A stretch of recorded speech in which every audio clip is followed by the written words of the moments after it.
네, 금요일 오전이죠. 한 주간의 연예계 소식 전해드리도록 하겠습니다. 그룹 방탄소년단의 멤버 4명이 전역 신고를 마치면서 완전체 복귀에 대한 기대감이 커지고 있습니다.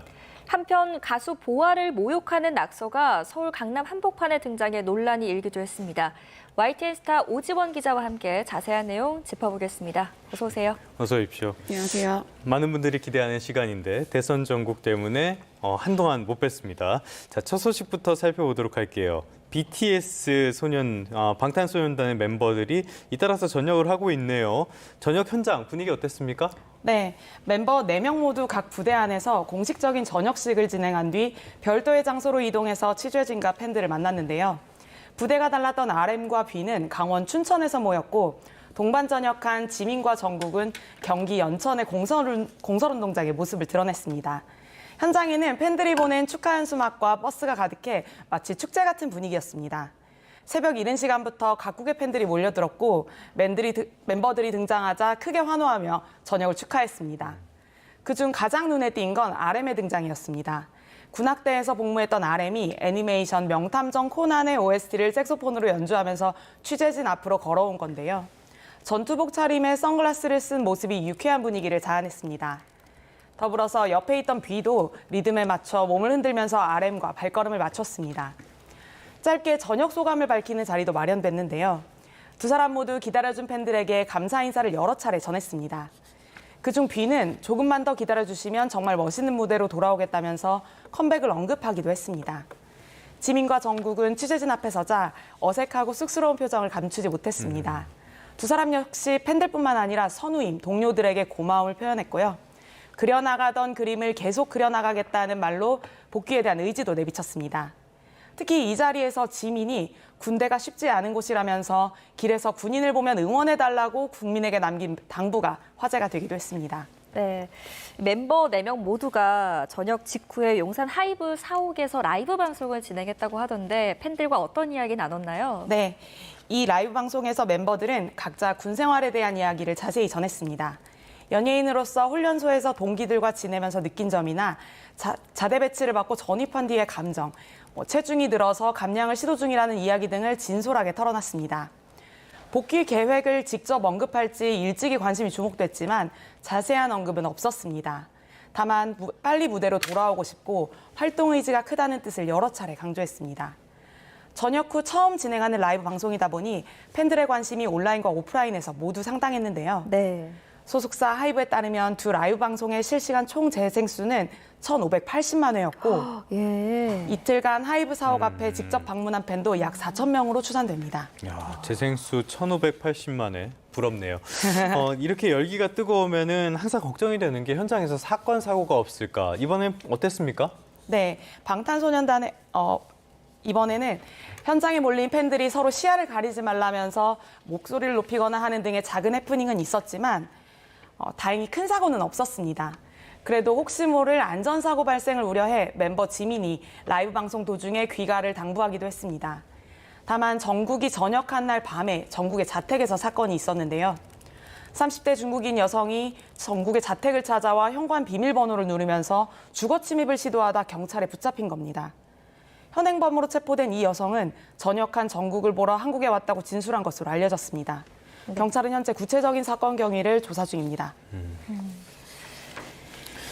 이 방탄소년단의 완전체 활동은 임박한 것으로 보이는데 언제쯤 이뤄질까요? 네, 완전체 활동은 소속사 하이브가 일찍이 준비하고 있습니다.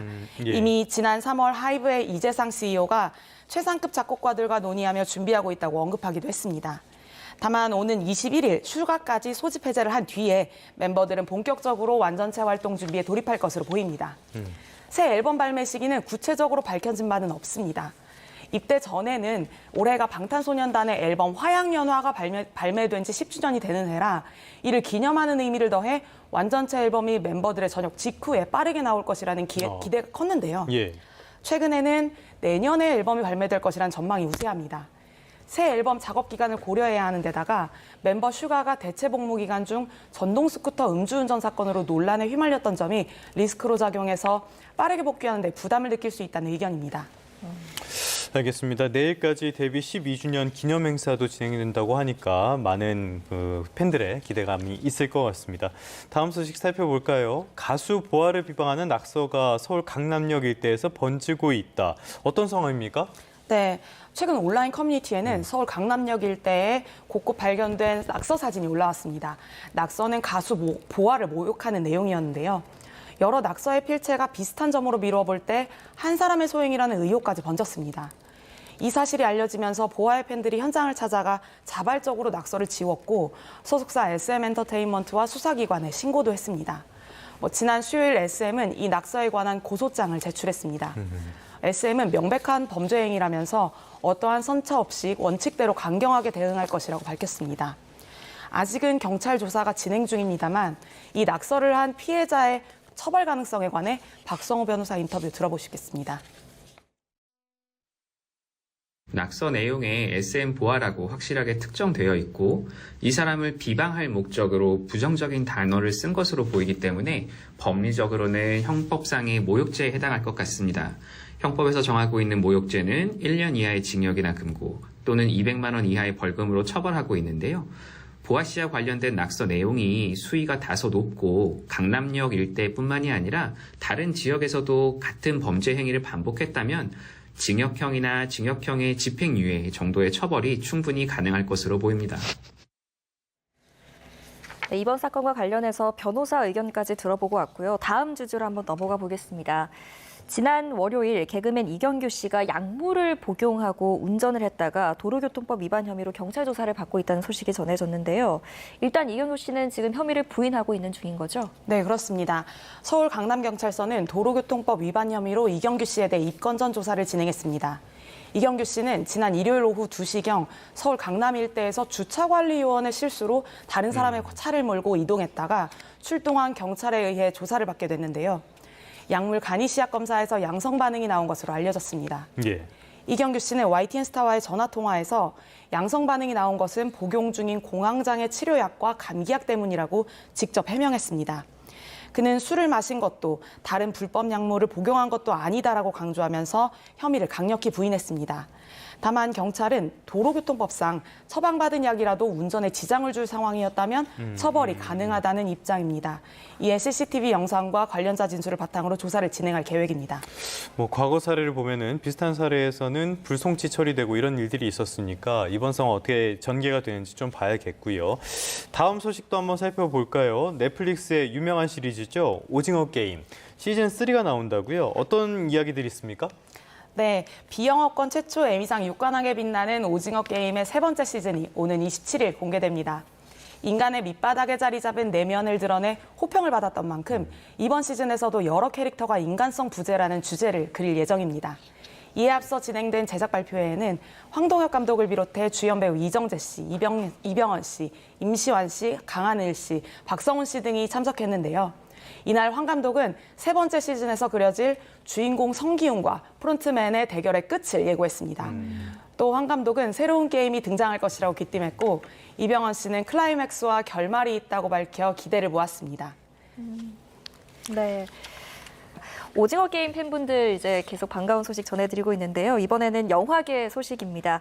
톰 크루즈 주연의 영화 미션 임파서블 8번째 시리즈가 최근 인기인데요. 국내에서 기록을 세웠다고요? 네, 미션 임파서블의 8번째 시리즈 파이널 레코딩이 지난 월요일 국내에서 누적 관객 수 301만 3,500명을 기록했습니다. 이는 올해 국내에서 공개된 외국 영화 중 최고 흥행 기록인데요. 봉준호 감독의 영화 미키 세븐틴도 넘어섰습니다. 이와 동시에 미션 임파서블 파이널 레코딩은 올해 국내 개봉 영화 박스오피스 2위까지 올라서며 1위 야당의 뒤를 바짝 쫓았습니다. 예. 전 세계적으로는 누적 매출액 4억 5천만 달러를 기록 중입니다. 미션 임파서블 파이널 레코딩은 2년 전 개봉한 미션 임파서블 데드 레코딩과 짝을 이루는 작품인데요.